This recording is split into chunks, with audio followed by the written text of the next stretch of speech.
Hey, everybody, welcome to Sight Lap. We are looking ahead to this weekend's Supercross race in Foxborough, Mass. It's brought to you by Rock and Turf, Maxxis Tires, and Speed Strap. Three really good partners we're stoked to have on board. I'm your host, David Pingree, as always, joined by Bruce Murata at Whiskey Throttle Media. And our special guest today is none other than Jason Lawrence. J-Law, welcome to the show, buddy. Hey, thanks for having me, dude. Stoked to be a part of it. Yeah, man. Well, this is kind of your neck of the woods. So, the Northeast. And so we're looking at weather. And of course, this season has been just largely a shit show when it comes to weather. Lots of mud races, which if you like mud races, it's great. But I would say the next 3 rounds have potential to be wet. And we're looking at the weather this weekend in Foxborough. It's like 60% chance tomorrow, Thursday. 90% chance Friday, so it's going to rain.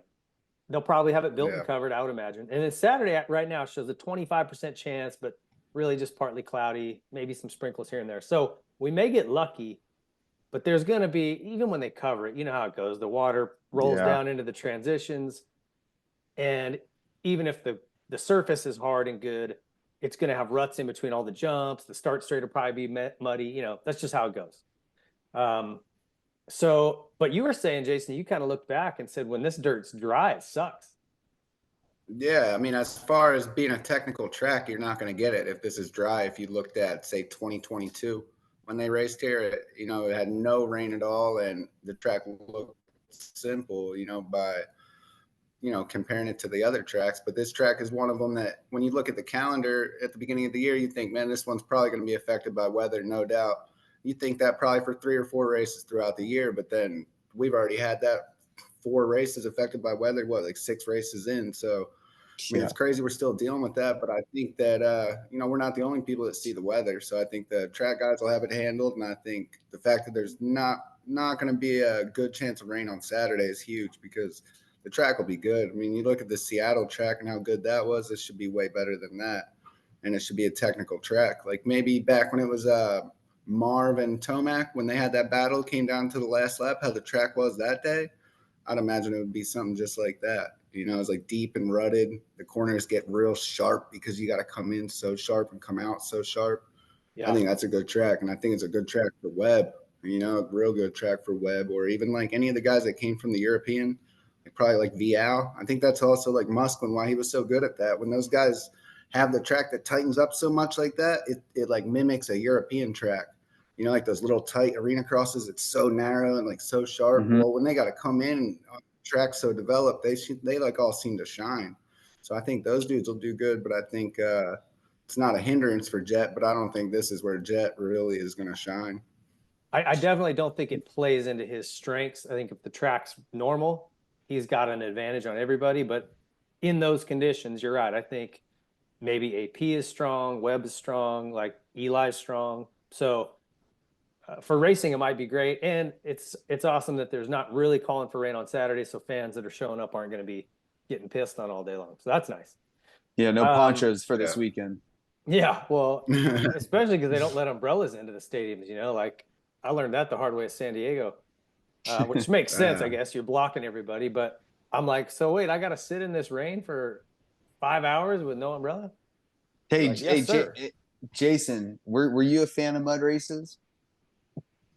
I like was. Racing, I mean, I love mud races at any level. Like when you're not the best, you love a mud race because it's your chance. Like it's your chance to make something happen that you ordinarily can't make happen. But I also grew up riding in the mud. So then once I was like, like I excelled over the guys. So it was when I wasn't a top 10 guy, I knew I could get a top 10 in the mud. And then when I was a top 10 guy, I knew I could probably get a podium. And then once I was kind of like one of the guys that could podium, I was just loving mud races, any of them.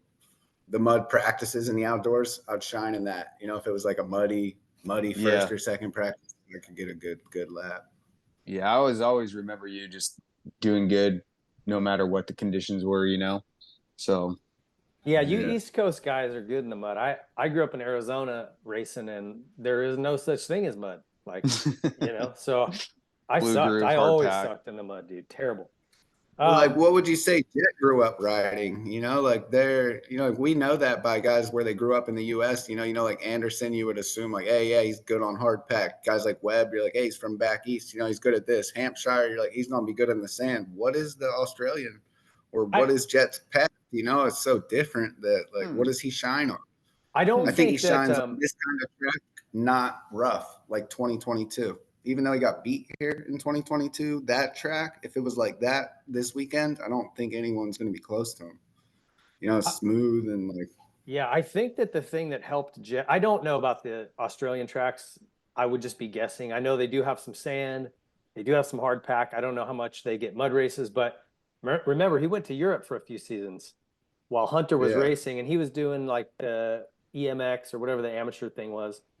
And he got really good in deep sand because that's where they had to practice. And then in Europe, you're going to get good in the mud because it's constantly freaking muddy. I think that's Yeah. why those Euros come over, to your point, and they're all dialed in on ruddy, muddy, adverse conditions because they don't overgroom the tracks there. And I think we have a tendency to outdoors here, like we rip them all deep. They're all the same kind of. They'll have Yeah. hard, shitty dirt with rocks in it, or they'll have deep, deep sand or mud. And so their guys are just more well-rounded, I think. And so I think Yeah. that probably helped Jet a lot prior to coming here. But, he doesn't seem to have a lot of holes in his game. But like to your point, I think this mud is not maybe his favorite, is what it looks like. Yeah. You don't really have to have a hole in your game necessarily to have a bad race and a mud race, though. No. I'm not saying that's what we're going to have, but like anybody would be rubbing their hands together at the thought of a mud race if they're not Jet, no matter what, just thinking the chances of him messing up are so much higher. Of course, when it's all ruddy and technical, look, Yeah. Jet's crashed how many times this year out front by himself or wherever, just, catch a rut funny and it happens. Yeah. All right, well, let's take a look at the Speed Straps 250 preview class here. We have to identify if this is an East or West because you don't know anymore. They got East Coast cities holding West Coast rounds. Like, who knows what the hell's going on? I do believe this is East Coast. Am I right? Yeah, it better be North Coast. Jeez. All right, so Bruce, kind of catch us back up with who's where in the points in this class. We've had a few weeks off. Yeah, so for the 250 East points, Cameron McAdoo is leading at 98, and then seconds, Tom Vialle, 2 points down. Third is Pierce Brown with 11 points down. Fourth is Hayden Deegan with 16 points down. Fifth is Cody Schock with 19 points down. Sixth is Seth Hamaker with 26 points down.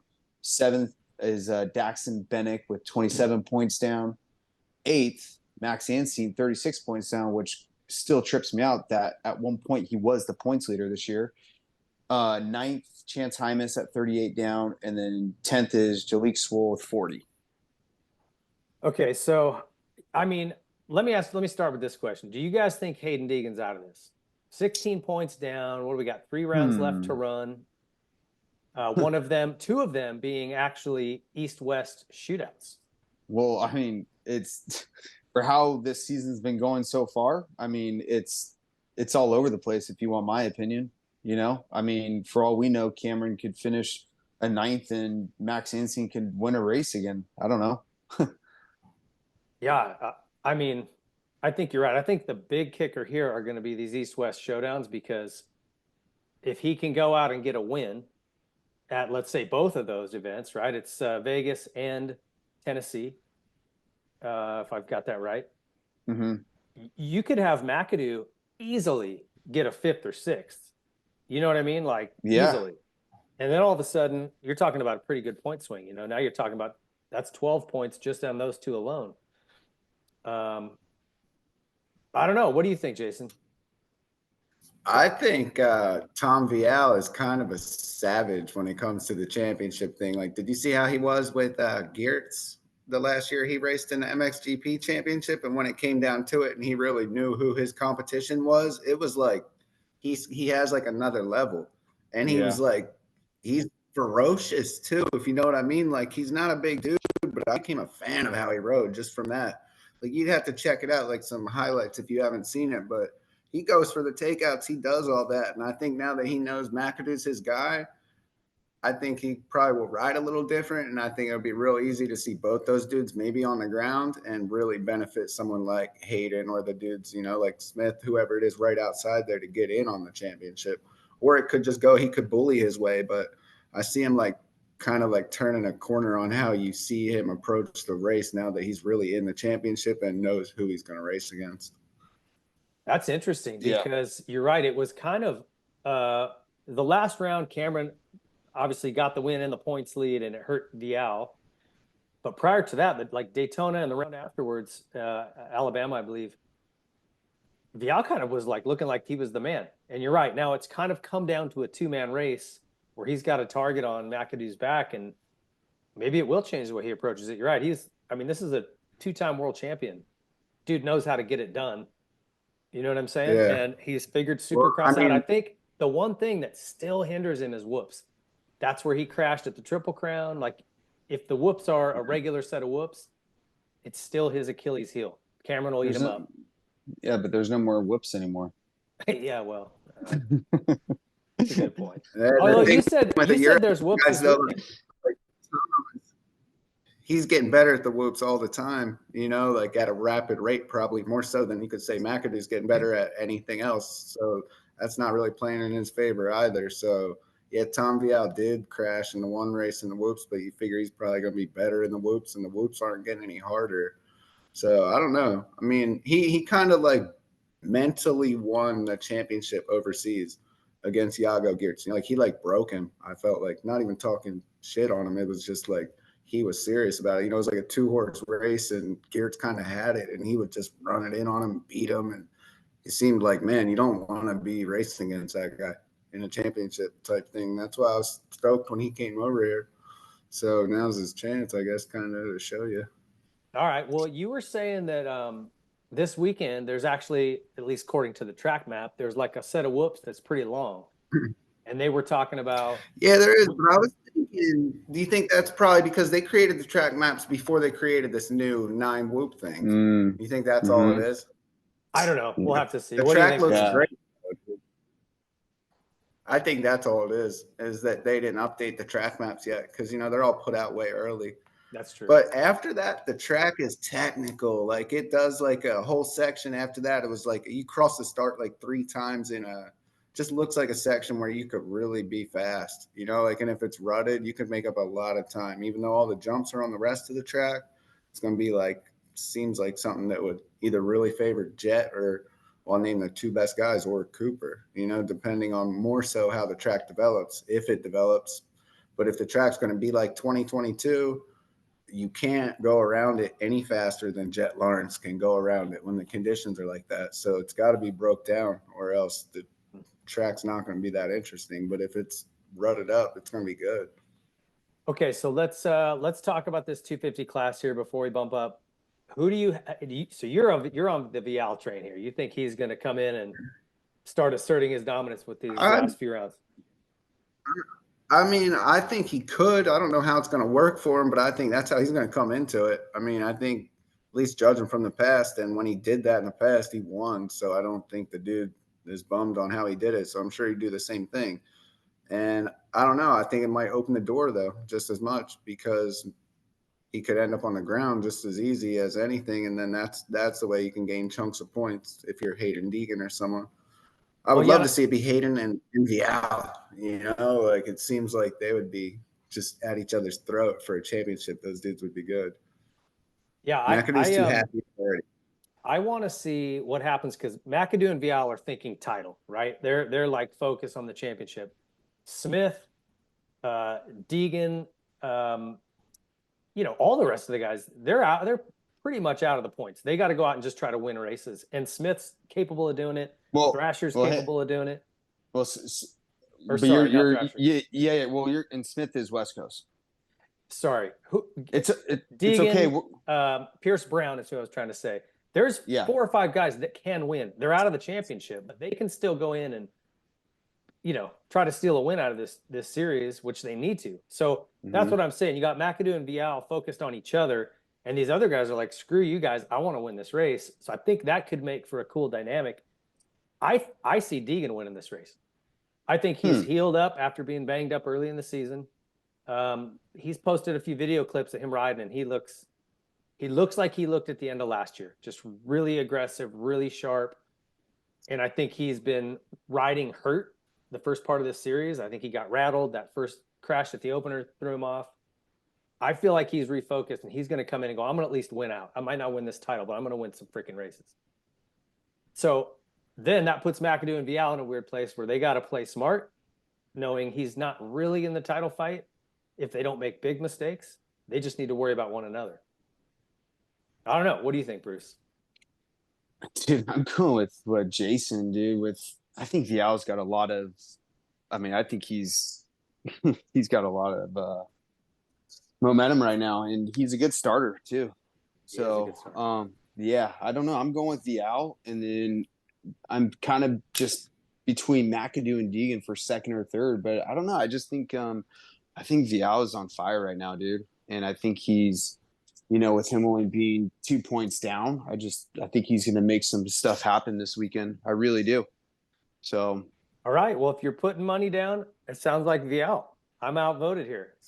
All right, let's move on to the Rock and Turf 450 preview. This class certainly got really interesting last week. So I want to, guess, just start with. What is obviously our two championship contenders are Jet and Cooper. What about the Eli's? What about Rocks? Is anyone else going to step in and get a win, or is it kind of down to these two? I think I don't think this is what Eli signed up to do, but I think Eli is going to play a role in the championship. Being now that he's coming hot, he has the capability to finish between Cooper and Jet, and I think that'll be huge. As far as Eli taking that step right at this time, I don't really think he's going to be in it for the championship just because I don't see either Jet or Cooper messing up, to that level. Yeah. And I don't really think Cooper is going to get that big opening either. I think maybe last weekend or last race with Bam Bam was the big chunk that Cooper's going to get gifted. And I think the rest of it will just be having to beat Jet. And when he beats Jet, it's not that big of a deal for 3 points. If he gets Eli in the middle there or someone else that rides good, I mean, that'll be huge in the championship. Hey, Jason, we talked about this on the previous shows too, where, at this point, do you think would Eli help out Cooper as a teammate, for this championship? Or is Tomac going to just go for the win?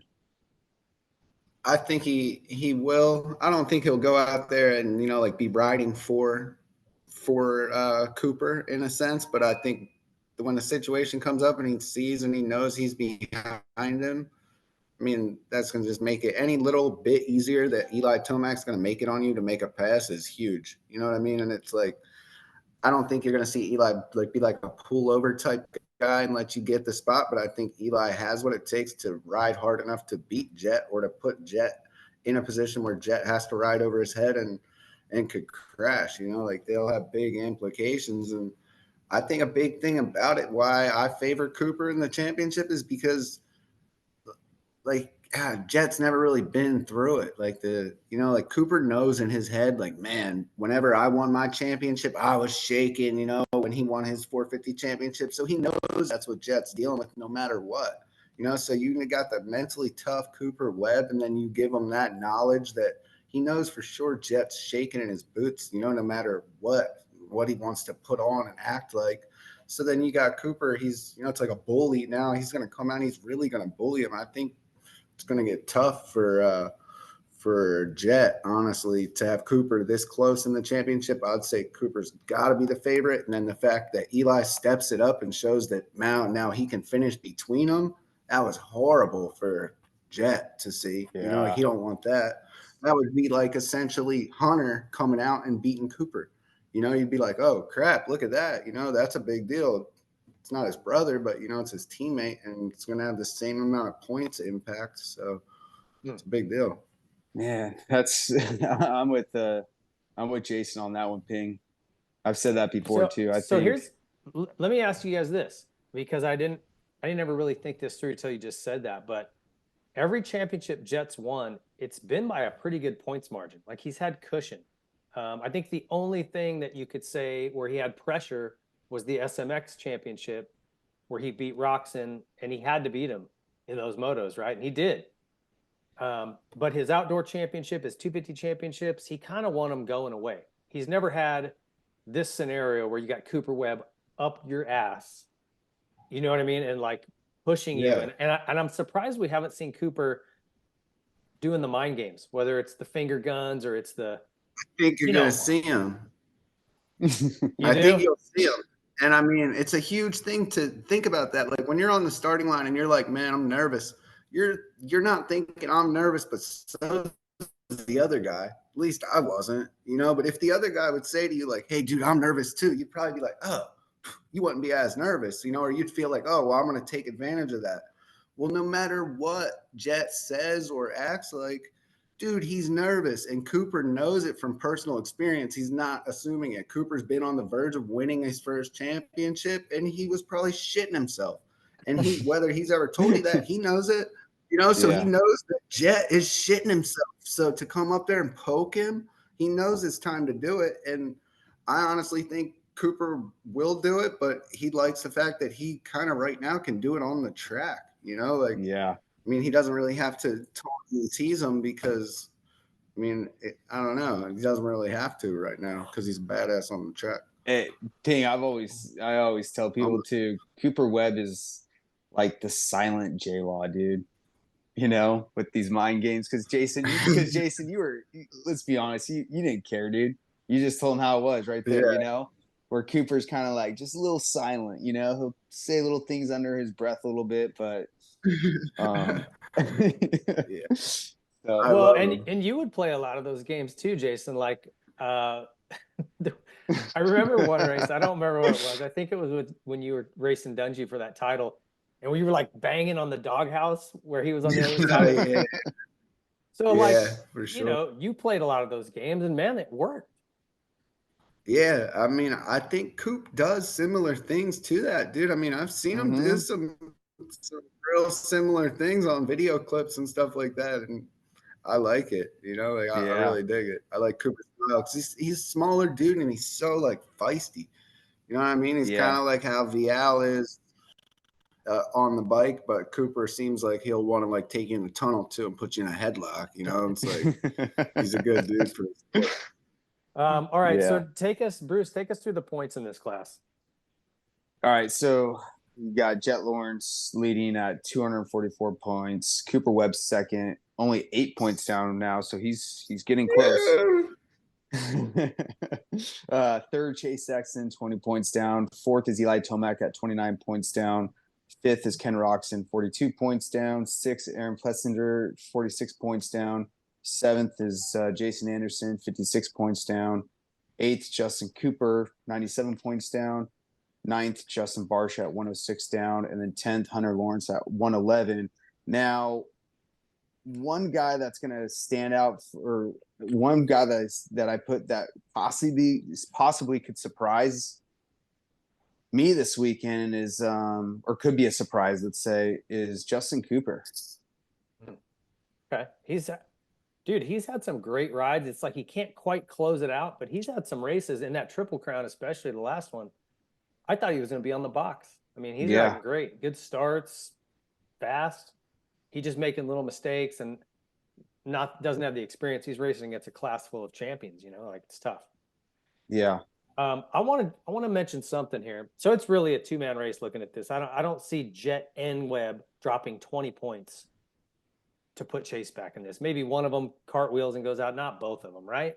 I just think that's really far-fetched. But I want to ask you guys about AC because they just announced his retirement, or he did this week. And I think with all of the issues he's had, it's probably not a huge surprise. But I heard rumors of this, and I just got confirmation from an agent who is involved in the negotiations. And it sounds like Jorge Prado just signed a multi-year deal or has that offer done and ready to sign to Monster Energy Kawasaki for the 3 years with a fourth option.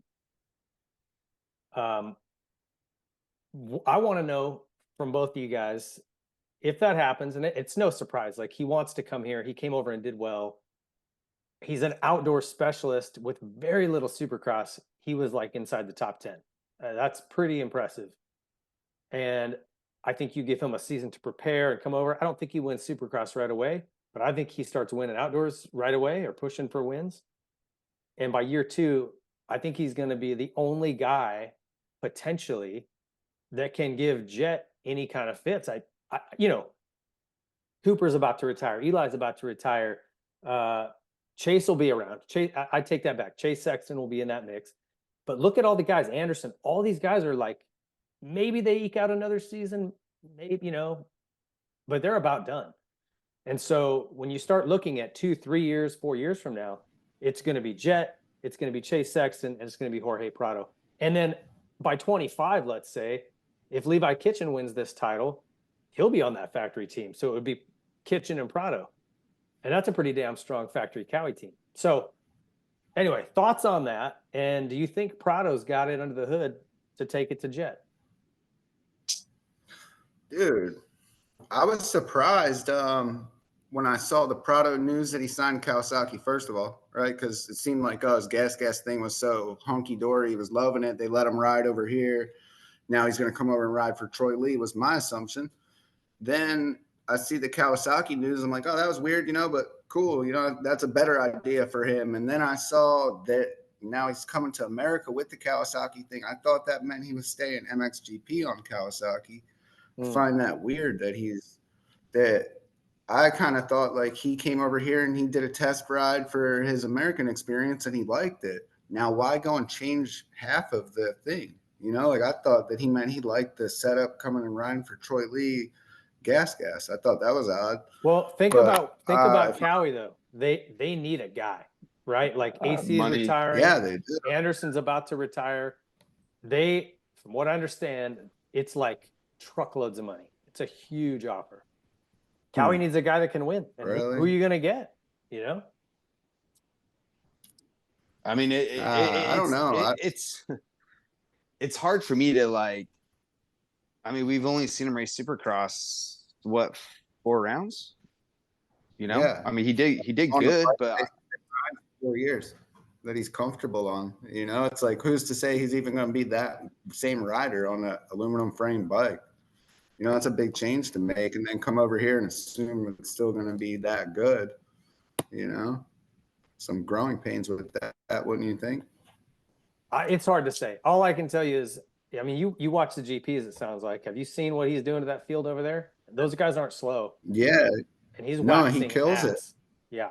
But to see him change to Kawasaki and win the championship would be, like a pretty big feat, or I wouldn't expect it. I would think changing that bike is a big change. Maybe he'll struggle a little bit, but to say he's going to change that bike and then also change and come over here, that's a big ask. That's like changing a lot. It's like you're going to leave your Spanish girlfriend there and get a new girlfriend here too.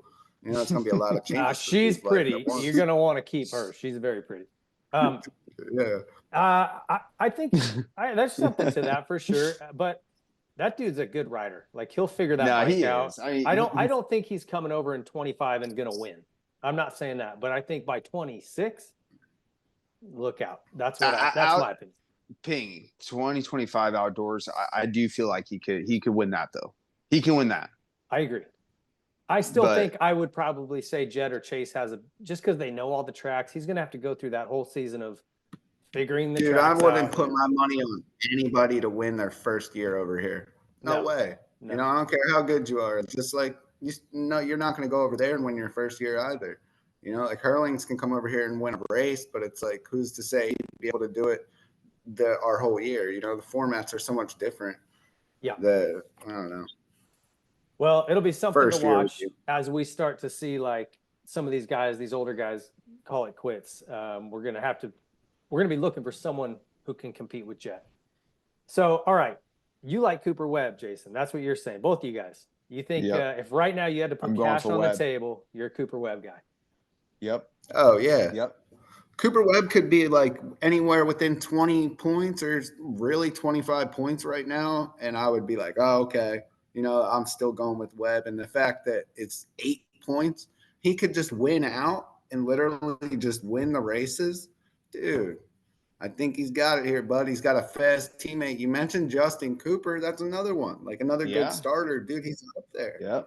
Yep. Bobby Reagan, I think he wants a plate on that door, dude. And I mean, he's pretty straightforward when he tells his riders what he wants. If he wants Justin Cooper ride a certain way, then he'll probably ride a certain way. I don't think Eli would do that, but Eli can have a bigger impact by just beating him. Yeah, Justin Cooper could. Yeah, but that's where I was at. Jason, is like that question I had asked earlier. Like, would Tomac help him out? I could see Justin Cooper 100% helping him out, dude. More so than Tomac. Yeah. Yep. Well, all right. I'm gonna go because with Justin Cooper. Wait, let's hold up. He already doesn't like him, right? Doesn't he kind of not like him? I know for a fact that they had this little beef where Cooper won at Thunder Valley and he brought his dog up on the podium. And Jet Lawrence said, like, yo, this is unprofessional. And then the next weekend, Cooper came with his butt patch of his dog on his butt. That's right. They were beefing. It kind of went down. I don't really think he likes him that much. And you got to think about it from Cooper's perspective. He was in it for the title with him outdoors that year. And then he got hurt. And then he was in it. And then this year, he gets hurt in the outdoors when he's pretty much, was really in it to win the 250 title. And he's watching Jet go undefeated. And he knows in his head, or at least he thinks in his head, dude, I'm on that guy's level. And then he keeps seeing what he's doing. And in his head, he probably thinks, and maybe rightfully so, that he could be doing everything Jet's doing because he's done it before. He's beat him, So I could see him elevating his game. And when he does, it could be up there with him. Nobody's definitely fast enough it's not going to be like a Vince Freeze take you out of the race type thing, like hit you while you're going by. I mean, he's fast and he's a good starter. And plus there's the fact too, of when Jet messes up, if Jet messes up, I should say, then he finishes, say like 6th or 7th. Well, there's a good chance that 2 of those bikes are going to be star bikes that beat him, so just that's a big help that he has teammates in a sense like that. At the most, Jet's going to get the help of Hunter. Get in between them, just as likely, but still half the chance. Man, you've got some good points, man. I completely forgot about that old dog debacle. Yeah, that's good stuff, man. All right, well, I'm going with Tomac for the win just because I want to see it this weekend. But where they fall behind that, I just want to see this title go down to the end. So I'd love to see Webb in front of Jet. For the sake of the points. I mean, we're in New England. Boston is probably the most patriotic, city in America. It's the Patriots Gillette Stadium, right? And I'm a Jet fan, but we are talking about the championship here going to an American or an Australian. I think it's going to be a pretty heavy Cooper Webb fan base there. You know what I mean? I don't really see the Aussies being that big.